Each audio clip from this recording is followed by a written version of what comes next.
rajim. Bismillahirrahmanirrahim. Ar-Rahmanir-Rahim. Maliki yaumiddin. Iyyaka na'budu wa iyyaka nasta'in.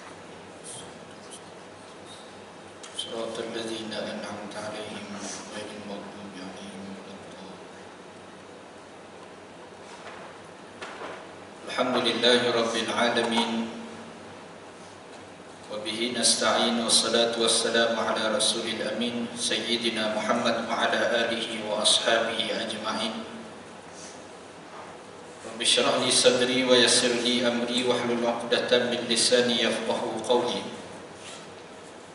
Subhanaka la ilma lana illa ma 'allamtana innaka antas sami'ul 'alim. Wa tub 'alaina innaka antat tawwabur rahim. Rabbi zidna 'ilma warzuqna fahma la hawla wa la quwwata illa billahil aliyyil azim. Amma ba'd. Muslimah yang dirahmati oleh Allah Subhanahu wa taala, insyaallah kita menyambung pengajian Ayuhal Walad, titipan nasihat Imam Hujjatul Islam Imam Ghazali rahimahullahu taala. Semoga Allah taala merahmatinya serta kita mendapat barakah dan manfaat daripada nasihat yang mulia ini, insyaallah. Amin ya rabbal alamin. Kita masih lagi dalam membicarakan nasihat yang ke-10, berkisar tentang bangunlah beribadah di waktu malam. Pada menyambung perbincangan kata-kata Imam Sufyan As-Sawri rahimahullahu ta'ala pada muka surat yang ke-23. Qala mu'allif rahimahullahu ta'ala,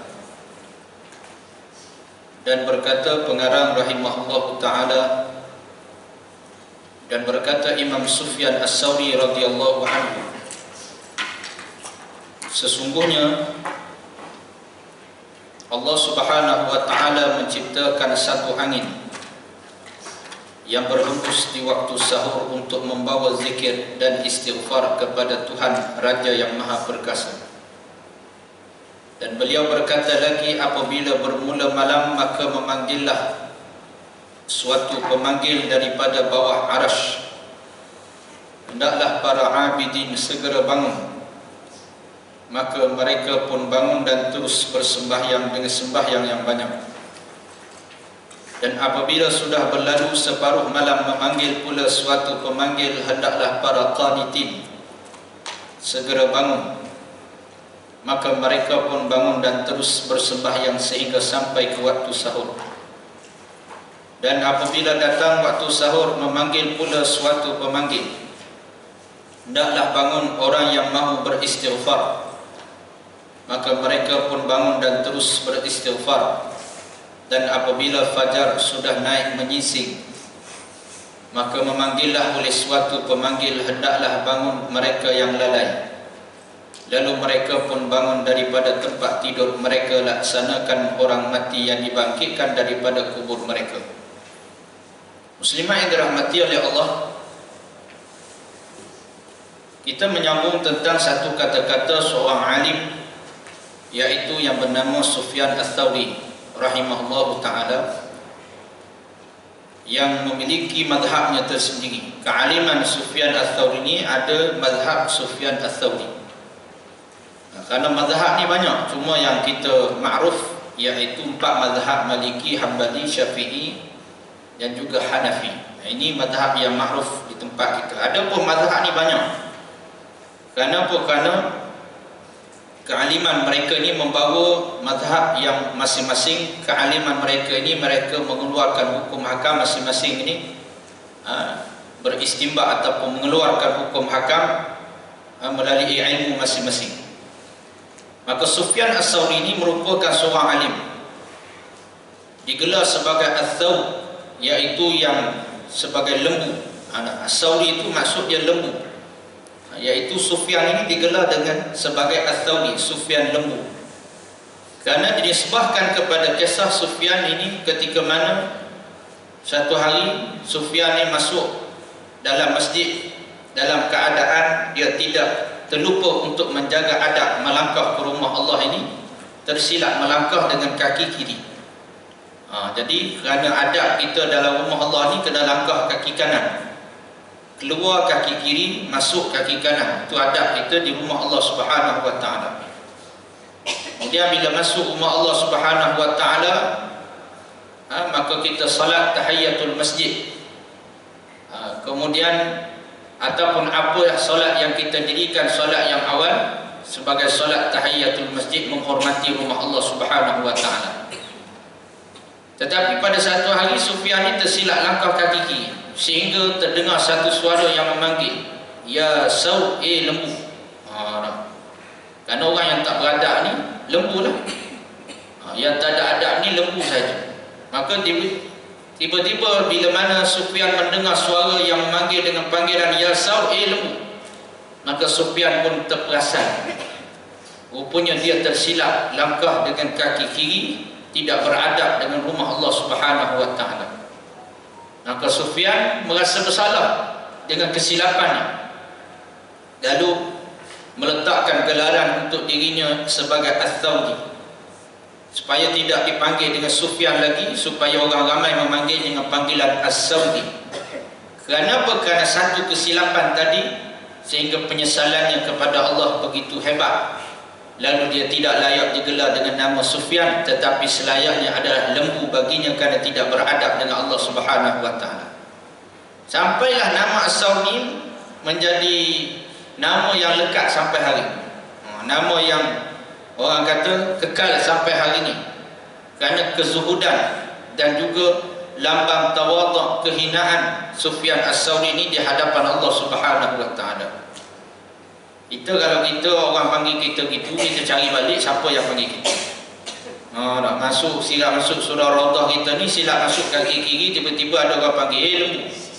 Kita cari balik siapa yang panggil. Pasal aku nak balas balik dengan panggilan lain. Nak balas dengan kambing pula kat dia. Ataupun apa sahaja. Tetapi Sufyan tidak. Dia pun tak tahu, dia pun tak peduli. Suara tu daripada mana pun dia tak peduli. Tapi dianggap itu adalah teguran daripada Allah Subhanahu wa taala. Jadi kisah Sufyan As-Saudi ini banyak kisah. Kisah dia bertemu dengan orang yang berselawat. Satu hari Sufyan As-Saudi ini dia bertemu dengan seorang lelaki yang sentiasa berselawat pada setiap langkah. Setiap langkah lelaki tersebut berselawat. Setiap langkah lelaki tersebut tidak pernah meninggalkan selawat. Sehingga Sufyan pun menahan laki-laki ini. Lalu Sufyan bertanya, "Wahai lelaki, aku melihat kamu setiap langkah tidak pernah meninggalkan selawat. Apa sebab?" Lalu lelaki ini pun bertanya, "Siapa kamu yang bertanyakan aku ini?" Maka kata Sufyan, "Aku Sufyan As-Saudi." Dengar saja nama As-Saudi, memang orang sudah tahu dah ini orang alim besar. Maka kata lelaki, "Kalau kamu yang bertanya, maka aku beritahulah sebab apa aku berselawat. Kerana satu ketika ayahku waktu tengah nazak, aku riba ayahku ni di atas ribaan. Dalam keadaan ayahku ni nazak hampir nak mati, aku riba jenazah, aku riba jasad ayahku ni. Lalu tiba-tiba ayahku meninggal dunia di atas ribaanku. Tiba-tiba wajah ayahku yang biasa ini bertukar menjadi hitam yang bersangatan. Aku rasa sangat takut. Apa dosa ayahku sampai Allah hukumkan wajah ayahku ni menjadi hitam. Jadi dia pun terus ambil kain tutup wajah ayahnya yang hitam ni, sambil aku beristighfar bagi pihak ayah. Ya Allah, ampunlah dosa ayahku. Ya Allah, ampunlah dosa ayahku. Ampunlah dosa dia, ampunkanlah dosanya ya Allah. Sampailah aku terlelap di atas jasad ayah. Duk minta ampun ni sampai tertidur di atas jasad mayat ayahnya. Lalu di dalam tidur tersebut dia kata, aku didatangi seorang lelaki, putih, bersih, pakaiannya cukup cantik. Dalam keadaan lelaki ini, dia datang kepada jasad ayahku. Lelaki tersebut dengan tangannya, dia menyapu pada wajah ayahku yang hitam tadi. Maka wajah ayahku yang hitam tadi bertukar menjadi cerah kembali. Lalu kemudian aku bertanya, siapakah kamu? Maka jawab laki-laki dalam mimpi tersebut, dia kata, ana Rasulullah, saya Rasulullah. Ayah kamu ni mati dalam keadaan banyak buat maksiat, fasik. Orang mukmin, muslim, tetapi fasik, hidup dengan maksiat kepada Allah. Tapi satu benda yang dia tak pernah tinggal, selawat pada aku dia tak pernah tinggal. Dia mati dalam keadaan fasik, tapi kerana selawat ni aku datang untuk tolong dia. Lalu aku terjaga daripada tidur. Aku selak kembali kain yang menutupi wajah ayahku. Ternyata wajah ayahku bertukar menjadi cerah kembali. Dia kata sejak peristiwa itulah aku tak pernah meninggalkan selawat. Jadi maka dengan sebab itu ini selawat. Kisah ini juga diriwayatkan oleh Sufyan Ats-Tsauri rahimahullah ta'ala. Waktu jangan tinggal selawat, kerana selawat ni yang menolong kita di dalam kesulitan itu. Talian hayat terakhir kita ketika mana kita ni banyak dosa pada Allah, moga-moga Allah beratkan timbangan kita dengan selawat. Moga-moga Allah Ta'ala jadikan lidah kita ni tidak kedekut dengan selawat. Kita nak kedekut, kita bercakap tentang ayat orang tak, tapi jangan kedekut lidah kita di dalam untuk berselawat kepada Nabi SAW. Maka kata Imam Sufyan Ats-Tsauri, Allah Ta'ala ni menjadikan pada setiap hari pada waktu sahur adanya angin-angin, yaitu yang membawa zikir-zikir kepada Allah Subhanahu Wa Ta'ala, zikir istighfar kepada Allah Subhanahu Wa Ta'ala. Dengan dikata jangan kita ni meninggalkan istighfar pada setiap kali sebelum subuh. Selalu di antara zikir yang masyhur sebelum subuh ni adalah istighfar, minta ampun pada Allah. Dan sebaik-baik kalau kita boleh beristighfar dengan sayyidul istighfar, dengan kalimat penghulu bagi sekalian istighfar, kita ucap pada setiap pagi. Allahumma anta rabbi la ilaha illa anta khalaqtani wa ana 'abduka wa ana 'ala ahdika wa 'ahdika mastata'tu a'udzu bika min syarri ma sana'tu abu'u laka bi ni'matika 'alayya wa abu'u bi dhanbi faghfir li fa innahu la yaghfiru dzunuba illa anta. Jadi kalau boleh hafal, pagi-pagi baca sekali dengan yakin, sekali pun tak apa dah, dengan yakin. Siapa yang baca pada waktu pagi, ditakdirkan Allah hari tersebut dia mati sebelum masuk waktu petang, maka kata Nabi ahli jannah, dia ni ahli syurga. Kalau dia baca pada waktu petang, takdir Allah dia mati sebelum waktu pagi esok, maka insya-Allah dia ahli syurga.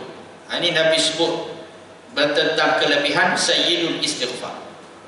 Jadi kalau boleh buat 2 kali sehari sebagai ubat kita, penawar kita untuk elak daripada masuk neraka Allah Subhanahu Wa Ta'ala. Sayyidul istighfar, beristighfar di waktu pagi. Kemudian kata Sufyan Ats-Tsauri lagi, apabila bermula malam, setiap malam ni akan ada suara-suara pemanggil di bawah arasy Allah Subhanahu Wa Ta'ala, iaitu suara yang tidak didengari oleh telinga kita, tapi hakikat ada suara itu semua. Dia nak cakap macam mana suara ni, dia kita tak dengar, tapi seolah-olah macam ada orang panggil kita. Kita bercakap dengan kawan kita, kita kata lama tak nampak. Dah kawan kita Ali seorang, tiba-tiba Ali ni mari subuh, macam dengar je aku panggil, macam dengar je kita bercakap dengan pasal dia. Seolah-olah begitulah. Maknanya seolah-olah kita diseru, ada suara yang menyeru di bawah arasy Allah Subhanahu Wa Ta'ala. Suara yang pertama memanggil iaitu kepada para abidin, iaitu orang yang banyak bersembahyang. Lalu kemudian orang yang banyak bersembahyang pun bersembahyang dengan sembahyang yang banyak, bangun di awal malam, iaitu di awal 1/3 malam. Kemudian golongan yang kedua pula bangun setelah ada suara yang kedua, iaitu para qanitin, iaitu mereka yang bangun di separuh waktu malam, lewat sikit daripada golongan yang pertama. Lalu dia pun bangun bersembahyang, berqiyamul lail. Kemudian yang terakhir sebelum subuh, iaitu mereka yang dipanggil hendaklah bangun bagi orang yang ingin beristighfar, minta ampun pada Allah. Maka mereka pun bangun sebelum waktu subuh. Maka yang setelah selesai waktu subuh, iaitu mereka yang lalai. Ini yang bangun bila subuh baru bangun ni dikira sebagai mereka yang lalai. Kalau subuh baru bangun lalai, kalau yang habis subuh bangun, tu tak tahu nak kira apa, tak tahu. Panggil subuh gajah. Ke subuh dinosaur dah tu. Dah pukul 9 baru bangun. Ini maknanya nak katanya yang bangun waktu subuh pun dikira lalai. Maka yang selepas daripada itu maka mereka ini laksanakan mati orang yang mati yang dibangkitkan daripada kubur mereka. Katanya lagi, wahai anakku yang tercinta, adalah diriwayatkan di dalam wasiat Luqmanul Hakim bagi anaknya, bahawa beliau berkata, wahai anakku yang tercinta, janganlah sampai ayam jantan itu lebih bijak daripada engkau. Ia berkokok di waktu sahur sedangkan engkau masih nyenyak tidur lagi. Lalu kemudian dibawakan wasiat Luqmanul Hakim, seorang yang Allah Subhanahu wa taala angkat kemuliaan Luqmanul Hakim. Luqmanul Hakim ni ada yang kata dia nabi, ada yang kata dia bukan nabi, tapi dia adalah waliullah, kekasih, iaitu orang yang Allah beri pilihan untuk mendapat kesolehan. Orang yang soleh, ini Luqmanul Hakim. Ataupun nama sebenarnya juga disebut sebagai Luqman bin Ba'ura. Luqman bin Ba'ura, anak saudara kepada Nabi Ayub alaihissalam, dan juga seorang yang berkulit hitam, dan juga dikurniakan umur yang panjang sehingga ia sempat hidup dengan Nabi Daud alaihissalam. Dia sempat hidup dengan Nabi Daud alaihissalam. Lalu kemudian Allah Ta'ala kurniakan kepadanya ilmu dan kebijaksanaan. Dan kebanyakan ulama berpendapat bahawa beliau adalah seorang hamba Allah yang bijaksana dan bukannya seorang nabi. Orang anggap dia ni adalah seorang hamba Allah yang bijaksana, yang Allah Ta'ala angkat darjat kemuliaan. Dan dia ada seorang anak, yang nama anak dia ini, ada yang kata nama anak dia ni namanya An'um, ada yang kata nama anak dia nama dia Asqum. Ada yang kata nama anak Luqman ini yang diwasiatkan selalu, wahai anakku yang tercinta itu, nama dia Mata'an. Ada juga yang berpendapat nama dia Tharon. Ini tak wajib tahu, sekadar untuk diberitahu sahaja. Jadi Luqmanul Hakim ni Allah sebut namanya dalam Quran. Mana-mana manusia yang Allah sebut nama dalam Quran ni, dia sama ada dua, paling jahat, paling baik. Itu je. Kalau nama Allah Ta'ala petik, paling jahat, paling baik. Kemudian kalau nama perempuan yang Allah Ta'ala sebut banyak, Maryam alaihissalam. Sebab tu Maryam ni namanya cukup hebat. Kalau boleh ada anak perempuan, bagilah nama Maryam. Kalau ada anak perempuan dapat cucu perempuan ni, bagilah, ambil berkat nama yang Allah petik. Kita kalau Allah sebut nama sekali itu dah hebat. Spelling tak kisah Ustaz. Kalau spelling kan ada M-A-R-I-A-M ataupun M. Itu tak ada masalah. Sebutan, yang penting sebutannya Maryam. Jadi maknanya dia punya Allahumma salli ala Muhammad, ambil berkat nama yang Allah sebut. Maryam ni Allah sebut bukan sekali, berkali-kali, bahkan ada surah Maryam. Bahkan ada surah Maryam. Kalau ada anak lelaki, berilah nama Luqman. Kalau ada lah. Jadi maknanya ambil berkat. Bukan kerana saya tak, kerana berkat nama tu ada dalam Quran. Jadi itu. Kadang-kadang orang tak nak Ustaz, nama ramai sangat. Kat kampung kita ni saja dah 10 dah Maryam yang saya tahu. Anak jiran sebelah pun Maryam, anak jiran sebelah sana pun Maryam juga, anak siap masjid pun Maryam juga, dia kata. Jadi kita beri nama lain sikit lah. Elisha Farhana. Macam-macam nama. Ambil berkat, moga-moga jadi anak kita tu setabah Maryam. Jadi anak kita ni sebijak Luqmanul Hakim. Saya tak bijak anak, tapi Luqmanul Hakim ni orang yang Allah berikan hikmah, kebijaksanaan. Sehingga ditanya kepada Luqmanul Hakim, apa rahsia sehingga beliau ini dikenali?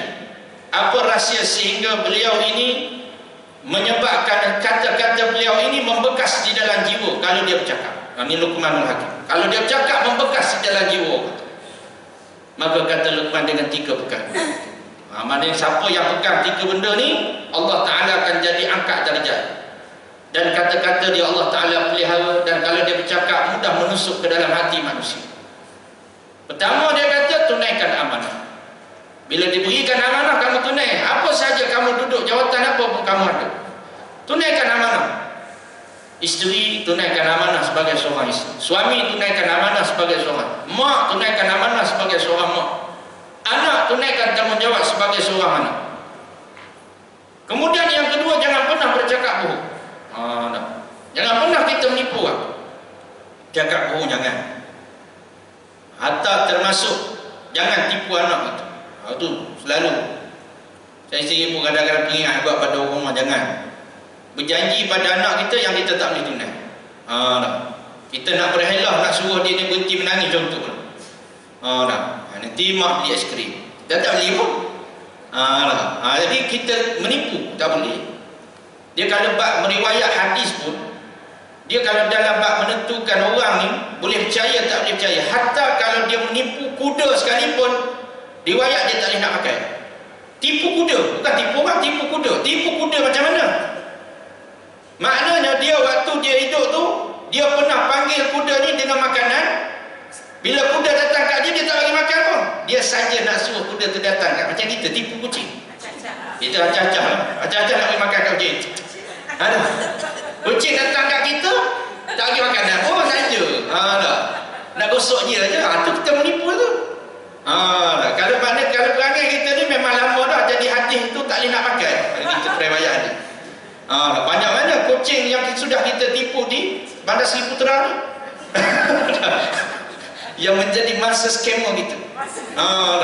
Itu pandai panggil kucing. Kucing datang, kita tak bagi makan pun. Dia ingat makanan kita dah beli. Dia tipu je. Jangan kita pernah menipu. Kata Luqmanul Hakim, jangan pernah kamu berbohong. Yang ketiga, tinggalkan suatu benda yang tak ada kaitan dengan kamu. InsyaAllah kamu akan dimuliakan. Tinggalkan apa saja yang tak ada kaitan dengan kamu. Suami orang kahwin dua, tak ada kaitan dengan kita. Bukan suami kita, suami orang. Itu yang ada masalah. Kita banyak ambil tahu orang masalah kita. Sakit kepala, busuk Allah. Fikir apa ni? Rumah tangga orang. Bukan fikir rumah tangga ni, rumah tangga orang. Allah. Fikir apa Ustaz? Kenapa? Dia naik satu tahap pula. Naik satu tahap, dia bercakap ikut nafsu. Dengan maaf saya sebut. Betulan baru ni ada AJK Masjid. Dia panggil, dia suruh cakap tentang beriman kepada qada dan qadar Allah. Mengikut mazhab Asy'ariyah, iaitu mazhab Ahlus Sunnah wal Jamaah. Saya kata kenalah tajuk ni dengan isu semasa saya. Satu sebab apa? Satu antaranya kesilapan kita ni ambil tahu hal orang satu. Silapan gitu. Kerana Nabi pesan tinggalkan benda yang tak ada kaitan dengan kamu. Tinggalkan benda yang tak ada manfaat. Yang kedua, kita telah meletakkan satu hukum yang salah pada tempat yang meletakkan satu hukum yang salah di sisi syarak. Kita namakan orang lelaki yang kahwin dua ni sebagai curang. Kita tak setuju, itu hak kita. Tak setuju dia kahwin. Tapi jangan kita katakan orang yang kahwin dua ni curang. Kerana seolah-olah itu maksiat. Kerana itu dibenarkan dalam syarak. Setuju tak setuju? Lain ke, tapi ini soal hukum. Dan kata, kita tak suka dia kahwin 3 atau 4, tapi itu soal hukum. Sebab ada orang, dia tak kisah suami dia berzina dengan siapa, tapi kahwin dengan dia seorang. Ada orang yang macam tu. Habis berzina, seolah-olah kahwin tu lebih daripada satu tu, seolah lebih teruk pada berzina. Ada orang yang berpendapat begitu.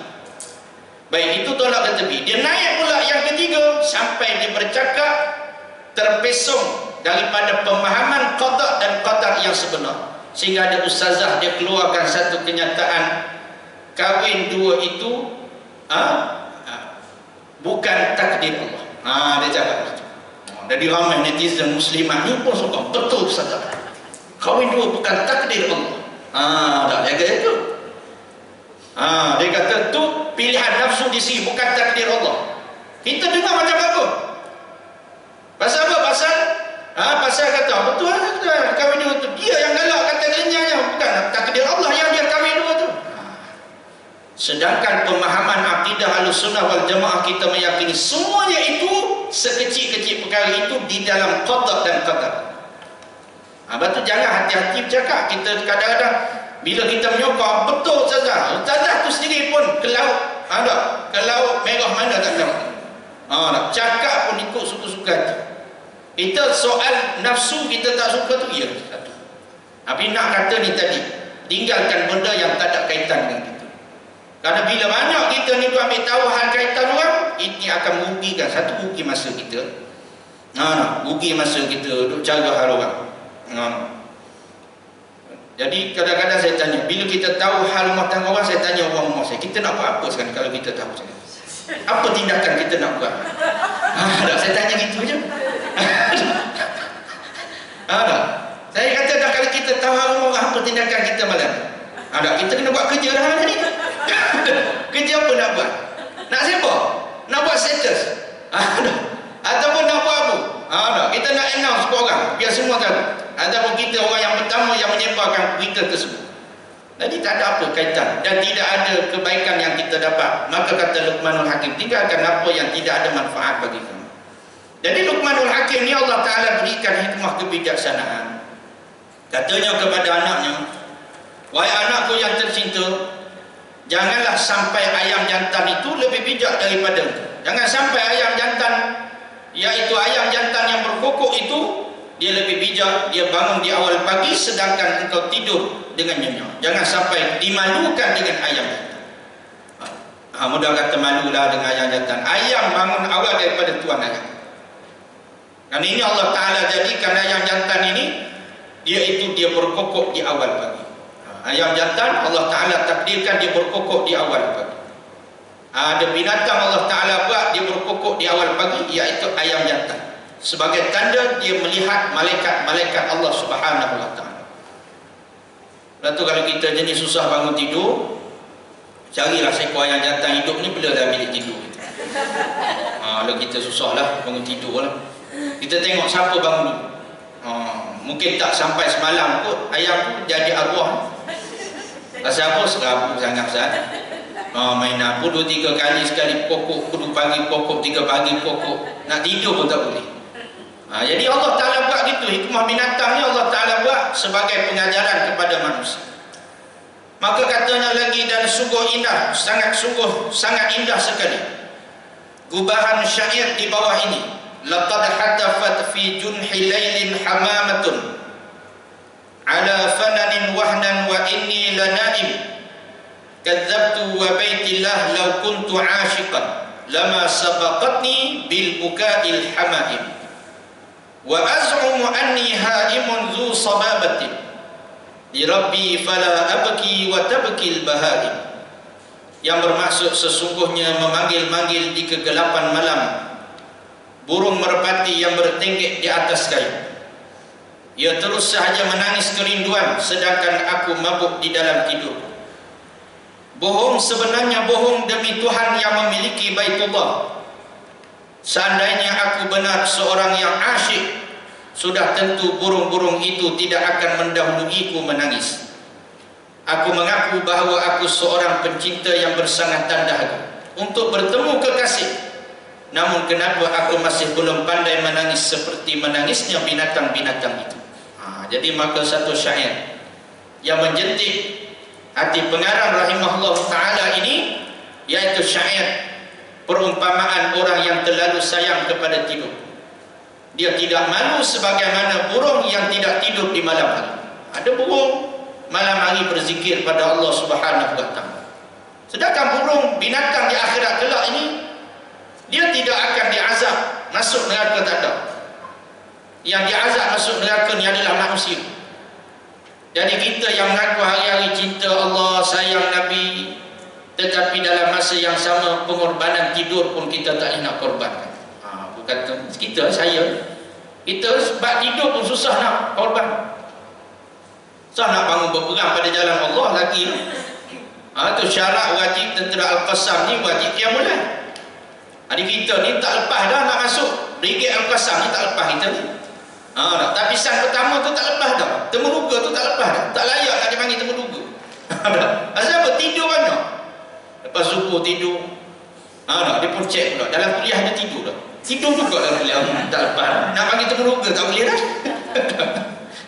Jadi maknanya tidur yang banyak ni menyebabkan apa? Kamu mengaku kamu cinta pada Allah, tapi dalam masa yang sama kamu tidak bercita-cita sebagaimana cita-cita burung tadi dalam keadaan kerinduannya kepada Allah Subhanahu wa ta'ala. Sebab tu kita, kalau betul kita ni sayang cinta pada Nabi, maka dia ada zahir percintaan tersebut. Kita kalau cinta sungguh pada Nabi, kita akan minta doa nak jumpa dengan Nabi tiap-tiap malam. Tapi kadang-kadang kita pun tak ada doa. Itulah kecintaan kita pada Nabi. Tak ada apa kita doa, ya Allah, sebelum aku lelakkan mata ni, ya Allah, aku minta, ya Allah, rezekikan aku jumpa dengan Nabi SAW. Doa ringkas ya, tapi itu pun kita payah nak baca. Pasal apa? Pasal hati kita tak berapa cinta mana pun. Malam esok sebelum tidur minta pula, ya Allah, sebelum tidur ni, Allah, sebelum aku mati rezekikan aku jumpa Nabi SAW. Sebab kalau orang nak, Allah Ta'ala akan bagi dengan cara macam mana sekalipun. Banyak yang orang yang dapat jumpa Nabi ni kerana rezeki, kerana kerinduannya yang sebenar nak jumpa dengan Nabi. Macam kita pergi Mekah. Kalau kita pergi Mekah ni, kalau pergi Mekah, pergi Madinah, niat nak duduk hotel tu hotel kita.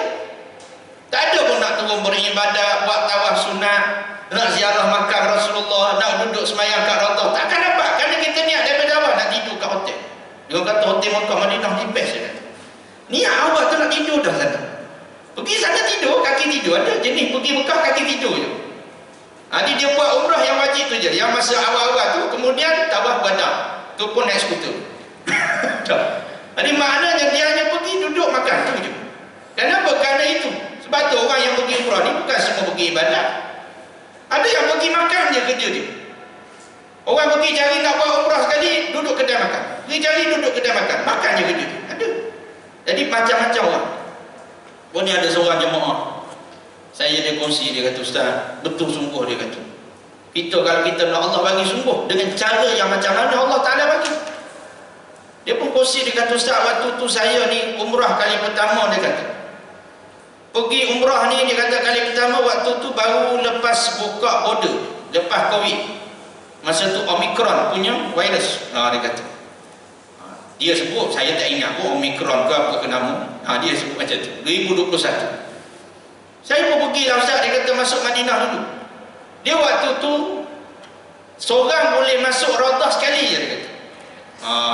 Dia check application. Jadi saya dah masuk dah sekali. Saya dengan kawan saya dah masuk dah. Tiba-tiba saya tengok kawan saya, masuk pula dia. Walau orang boleh masuk sekali je. Dia ambil gambar, dia selfie, dia pun pada saya, dia masuk pula dalam Raudhah. Saya jadi dengki nak masuk juga. Saya tanya, macam mana kamu boleh masuk?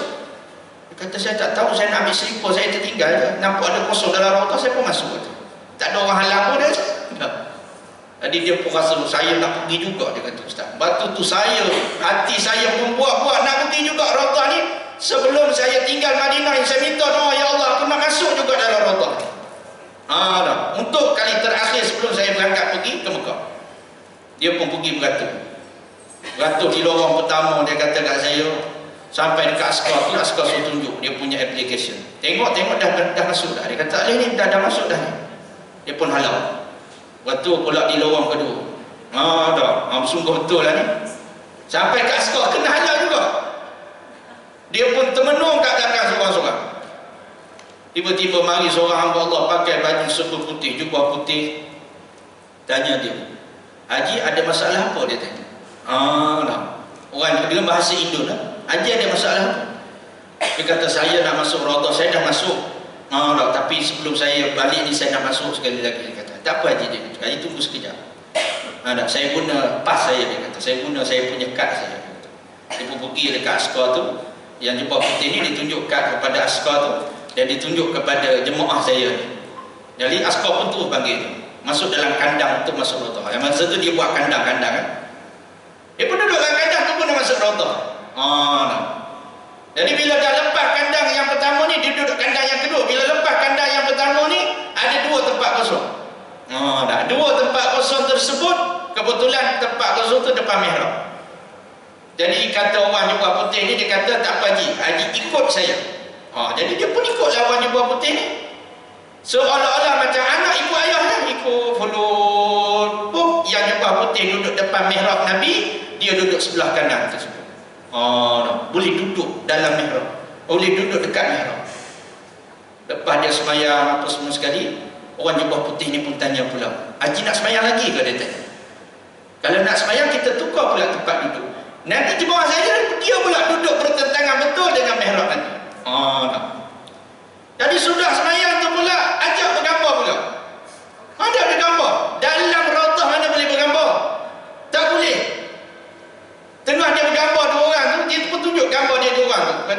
Dia pun cari Ustaz ni gambar saya dekat mihrab ni.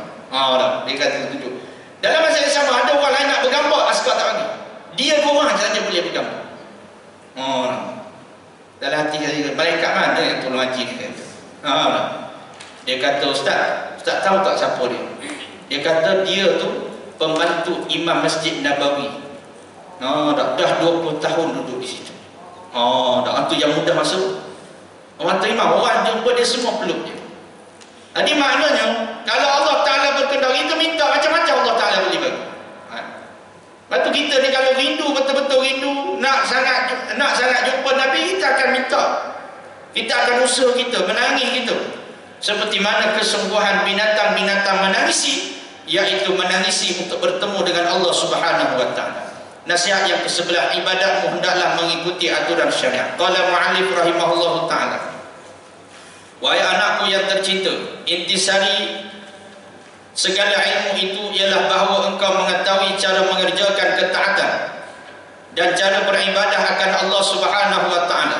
Ketahuilah bahawasanya taat dan ibadah itu ialah mengikuti aturan Allah Ta'ala pada segala suruhan, larangan dan perbuatan. Segala apa yang engkau katakan dan segala apa yang engkau buat dan apa yang engkau tinggalkan, hendaklah mengikuti peraturan syariat Allah. Kalau tidak, maka ia akan menjadi dosa seperti halnya bila engkau berpuasa di hari raya dan di hari-hari tasyrik. Maka engkau telah melakukan kemaksiatan. Begitu pula halnya seandainya engkau sembahyang memakai pakaian yang dicuri, maka adalah juga berdosa walaupun pada zahirnya engkau telah melakukan suatu bentuk ibadah. Kata Imam Ghazali rahimahullah ta'ala, nasihat yang ke-11 adalah apa jua cabang nasihat, apa jua ketaatan yang kita lakukan, ubudiyah yang kita lakukan itu, maka mestilah di atas jalan ilmu. Tak boleh kita buat suka-suka hati. Sama ada pada kita melaksanakan perintah Allah dengan ilmu, nak tinggal sesuatu perbuatan pun dengan ilmu. Nak buat dengan ilmu, nak tinggal pun dengan ilmu. Kerana ketaatan itu dia bersangkutan pada dua. Takwa kepada Allah itu ada dua sifat. Laksanakan perintah Allah, tinggalkan larangan Allah. Baru dikira sebagai orang yang bertakwa. Dia kalau buat satu je tak dikira bertakwa betul. Dia bertakwa sat, dia buat semua yang Allah Ta'ala suruh, tapi yang Allah larang pun dia buat juga. Dia buat belaka. Semayang bagus semayang. Semayang pun semayang, zakat pun buat, sedekah buat, puasa pun puasa. Rasuah pun ambil. Buat belaka.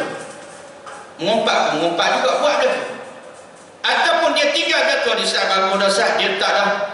Dia judi pun dia dah tinggal dah, arak pun dia dah tinggal dah, maksiat pun dia tinggal dah, semayang pun tinggal juga. Jadi mana tinggal belaka pun tak boleh buat. Buat belaka pun tak boleh. Maka dia mesti pada dulu. Buat segala perintah Allah, tinggalkan apa yang dilarang. Maka semua itu dengan ilmu. Kalau tanpa ilmu, maka kata Imam Ghazali, zahir seperti ibadah, tetapi hakikatnya maksiat kepada Allah. Zahir nampak bagus, tapi hakikatnya maksiat kepada Allah. Kerana hukum syariat tidak boleh dinilai dengan akal, tetapi ia telah ditetapkan oleh Allah Subhanahu wa Ta'ala. Kita tak boleh ikut lagi akal kita. Solat wajib sehari 17 rakaat. Kita kata pasal apa tak cukup jadi 20. Jadi macam 17 ni macam tak best dengar 17. Pasal apa 2 subuh 3 maghrib? Pasal apa tak buat 4 subuh? Kan itu syariat yang menetapkan. Bila syarak yang menetapkan, kita wajib akut. Maka bila peraturan syarak yang telah ditetapkan buat lebih, jadi maksiat. Nanti nak sembahyang zuhur, kita rasa lepas kuliah Tuhan ni rasa semangat sikit nak sembahyang zuhur. Jadi kita pun sembahyang, tambah 1 rakaat lagi buat 5 rakaat. Rasa macam zuhur semangat sikit lah Ustaz tengah hari ni. Jadi berdosa besar kita pada Allah. Walaupun nampak macam baik, tetapi hakikatnya syarak telah menetapkan zuhur itu 4 rakaat. Jadi maka disebut contoh di sini, seperti mana engkau berpuasa pada hari raya. 1 Syawal dah start puasa sunat lah. Contoh lah. Orang lain semua hari raya dia seorang yang puasa. Dia kata Puasa waktu seronok sangat puasa baru ni kata. Rasa nak sambung terus puasa ni kata. Tak apa nak sambung tu. 1 Syawal tu dah puasa dah. Maka orang ini nampak macam alim bodoh sebenarnya. Dan dia melakukan maksiat kepada Allah. Apa maksiat? Allah Ta'ala memang haram hari tersebut nak puasa.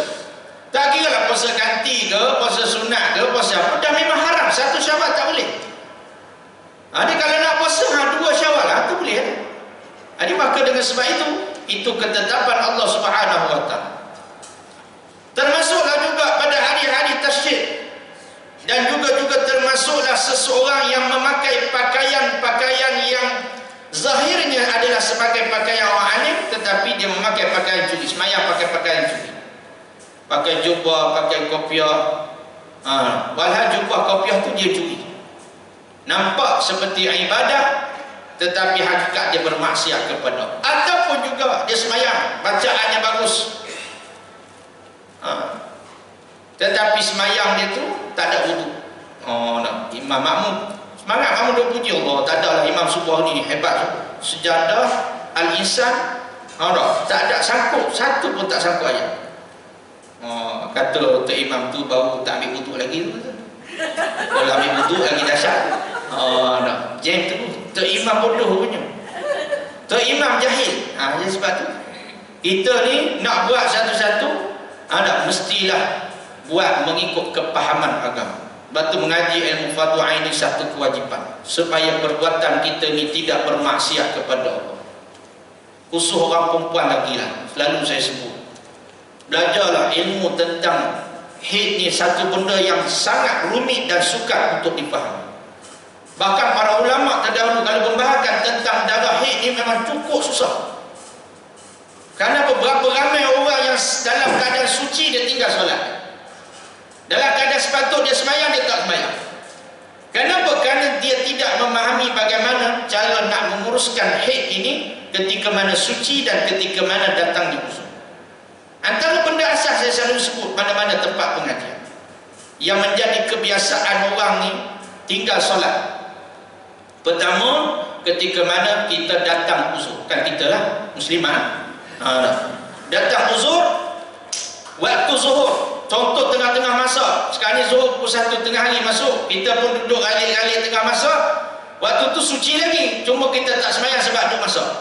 Tiba-tiba masuk uzur kita ni pukul 1.20 tengah hari, tak sempat nak semayang. Maka bila kita suci, wajib kita ganti solat zuhur tadi.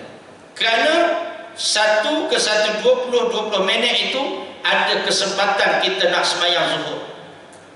Maka wajib kita ganti solat zuhur. Dia tak wajib ganti bila 1 tengah hari masuk zuhur, tiba-tiba 1-2 minit datang zuhur. 2 minit tak sempat nak semayang zuhur 4 rakaat. Karena biasa kita semayang zuhur 4 rakaat ni 5 minit contoh, 2 minit tak sempat, maka yang tu tak wajib ganti.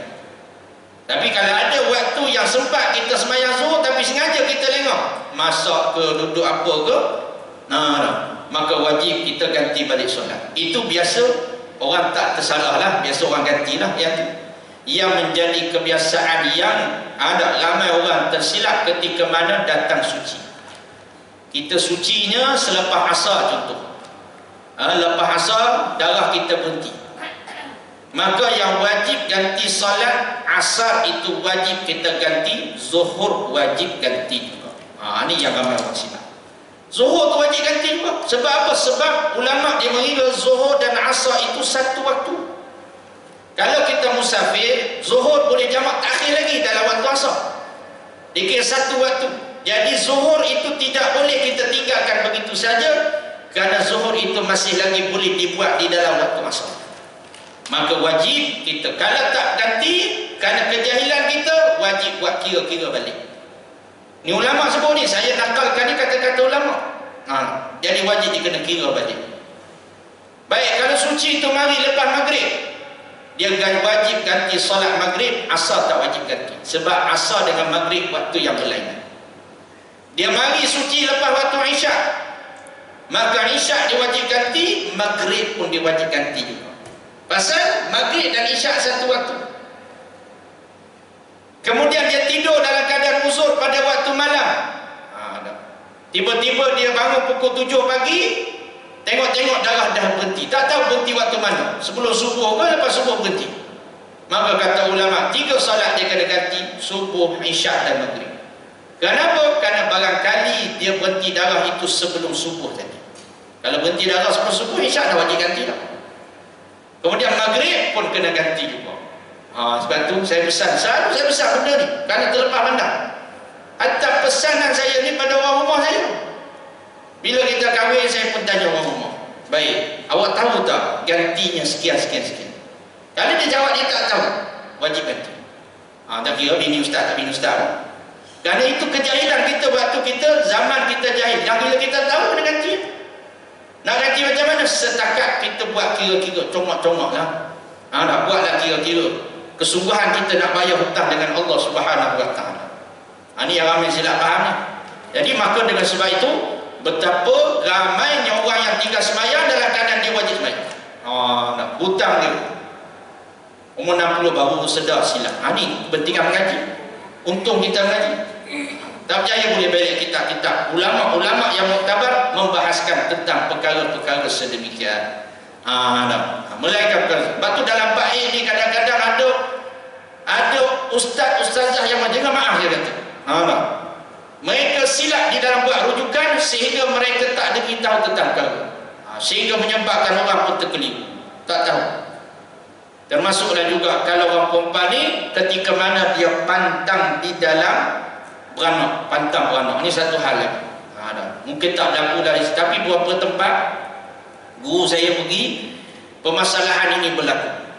Bila darah nifas ni pantang dalam beranak, dia tunggu habis pantang baru start sembahyang. Patutnya kita tunggu habis darah nifas tu. Darah nifas kita berhenti hari ke-37, hari ke-37 kita dah wajib sembahyang dah. Sebab kita bukan pantang sekali dengan makan tu. Jadi orang kita ni dia faham pantang tu sekali dengan makan. Maknanya kalau biasa orang pantang berapa? 40 ke 45 kan? 45 hari dia pantang, 45 hari pantang sembahyang dengan makan sekali. Tu jadi masalah. Tu ada orang faham gitu. Sedangkan darah dia dah berhenti pada hari ke-35. Darah dia dah berhenti pada hari ke-38.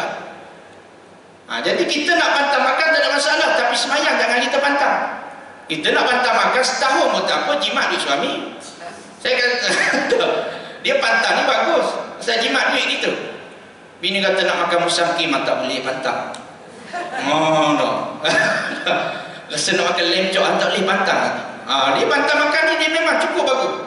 Dia nak makan benda pelik-pelik tu tak boleh. Tapi jangan sampai solat pun kita nak pantang juga. Sedangkan bila dah kering darah tu, kita dah wajib sembahyang. Itu kena pesan ke anak itu. Pesan kat saudara kita yang beranak tu kadang-kadang kena pesan. Kena pesan apa nanti dah berhenti darah wajib solat. Kalau tak sembahyang juga, waktu-waktu dah 7 orang dah beranak, semua buat ikut pantang makan semua. 45 baru sembahyang, 45 baru sembahyang, 45 baru sembahyang. Ganti lah. Ada wajib ganti ke Ustaz? Tak boleh, kau buat saja. Tak boleh, wajib ganti. Ni ulama semua ni. Jadi maka sebab itu ketahuilah apa saja yang kita nak buat ni kena ada ilmu. Supaya apa? Supaya kita tidak terjerumus ke lembah maksiat kita pada Allah tanpa kita sedar. Sedangkan solat adalah barang yang awal akan dipersoal di hadapan Allah Subhanahu Wa Taala. Baik, kalau Allah Taala tanya, kenapa kamu tak sembahyang waktu kamu boleh sembahyang? Tak terjawab kita depan Allah. Ya Allah, saya tak tahu. Pasal apa tak belajar? Tak ada masa ya Allah. Tengok Hindustan ada masa? Belajar tak ada masa. Pergi konsert ada masa, takkan belajar tak ada masa. Ada masa, ada duit pula tak ada. Tak ada duit apa baru beli tiket Coldplay 3,000 ni? Contohlah. Tiket konsert kita boleh beli, takkanlah nak masuk pengajian berbayar. Pengajian seminar darah wanita. Kenapa kita tak bayar masuk seminar? Untuk mencelikkan ilmu fardu ain kita. Jadi maka ini suatu benda yang menjadi persoalan. Takut kita bab semayang mati kelak tak lepas nak jawab dah depan Allah. Banyaknya hutang kita dengan Allah. Kalau hutang kita dengan makhluk wajib dibayar, hutang dengan Allah lagilah wajib untuk dibayar.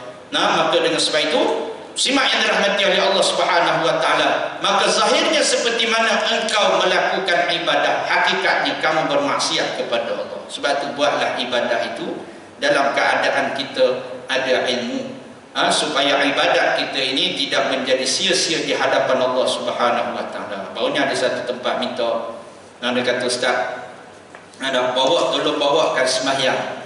Tolong aja bak sembahyang je kuliah maghrib, dia kata. Jadi kata sembahyang ni besar, luas maksud dia ni. Jadi kita ambil benda-benda yang boleh membatalkan solat. Banyak benda boleh membatalkan sembahyang. Yang orang kita duduk lazimi buat sembahyang dalam keadaan batal, banyak. Sengaja berdehem dalam sembahyang, tak boleh sengaja. Berdehem dengan niat untuk bercakap dengan orang, tak boleh. Kalau dalam sembahyang ni berdehem kerana kita dikata tekak, tak apa. Berdehem kerana kita ni memang batuk, tak ada masalah. Tapi berdehem ni kerana apa? Kucing nak makan nasi kita yang kita simpan. Nak cakap kucing. Batal lah tu, batal lah tu. Tapi ramai ada yang buat. Ramai yang buat.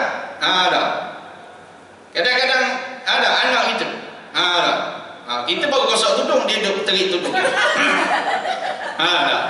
Nak berhenti semayang tak tergamuk. Kita berdehem. Batal semayang. Sebab niat nak kubur, nak bercakap dengan orang tu. Jadi begitu. Kalau berdehem dalam keadaan tak bercakap, tak ada masalah. Sebab itu penting ilmu. Ada satu jemaah. Bila imam tu tersilap. Imam tu tersilap. Satu tersilapnya, dia bangun ketika mana tahiyat awal tu, imam tu bangun. Tak tahiyat awal. Jemaah ni jahil. Satu jemaah dia tunggu juga imam suruh turun. Dia duduk juga. Dia kata tahiyat awal tu sunat. Tapi dia duduk juga. Ada jemaah tu dia berdehem, nak suruh imam duduk.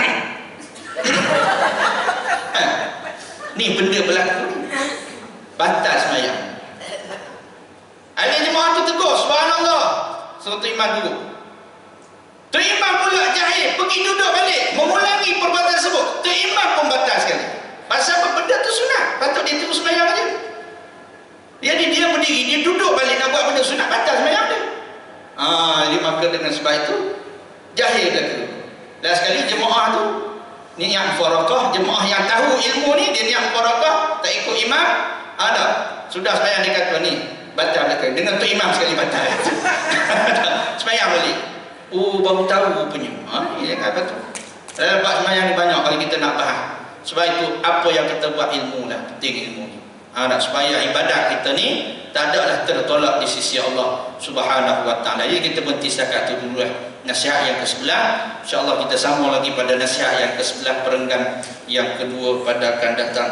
Apa yang baik itu datang daripada Allah, yang lemah yang kurang itu datang daripada kelemahan diri saya sendiri. Jadi di luar sana tu ada anak murid saya, dia kebetulannya sepanjang bulan ni dia ikut saya buat jualan tu sambil dia mengumpulkan sumbangan untuk pergi ke Yaman. Dia dapat panggilan pergi ke Yaman ni 2 minggu lepas. Jadi kos dia tu lebih kurang dalam RM15,000. Tiket flight saja dah RM5,000. Jadi saya kata macam ni lah, untuk sepanjang pengajian saya sebulan ni dia akan ikut saya.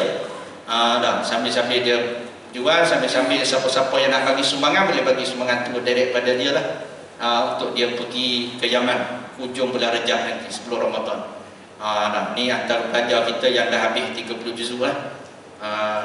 Pada usia dia 15 tahun dia habis 30 juzuk, dah habis syahadah.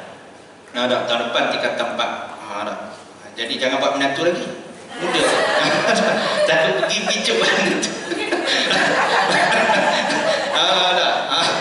Jadi insyaAllah membeli tu sambil untung tu memang saya niat untuk budak-budak, tanya budak-budak pergi pergi mengaji. Yang ni yang kita hantar untuk yang kedua lah, yang seorang. Ya, murid dah wafat kita lah. Murid dah wafat kita.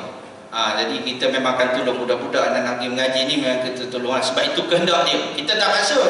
Sebab pergi ke Yaman ni saya tak akan paksa. Saya akan tanya budak. Kalau dia nak mengaji dalam, tak ada masalah. Sebab apa? Sebab kita nak hantar ni kos tinggi. Kalau dia pergi tiba-tiba rasa tak nak lah pula Ustaz. Dah membazir duit orang pergi untuk kita mengaji, tapi kita dah buat sia-siakan amanah duit orang. Lepas tu kita tanya, betul ke nak pergi? Betul ke nak pergi ni? Dia kata nak pergi sungguh. Dah nak pergi tak apa. Mak ayah dia ada. Orang biasa lah, yang ni orang biasa. Yang kita hantar sekolah ni fakir miskin.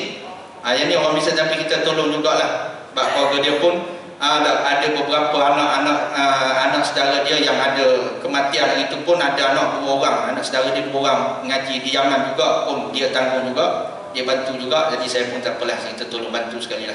Jadi siapa nak beri sumbangan boleh bagi, kalau nak transfer pun ada flyers tu. Tak boleh transfer ke akaun Mahat, nanti beritahu dia different tu pada saya. Tentang sumbangan tu untuk tajaan pelajar, boleh, tak ada masalah. Jadi aku qali hadza wa astaghfirullahalazim li wa lakum. Assalamualaikum warahmatullahi wabarakatuh. Bismillahirrahmanirrahim.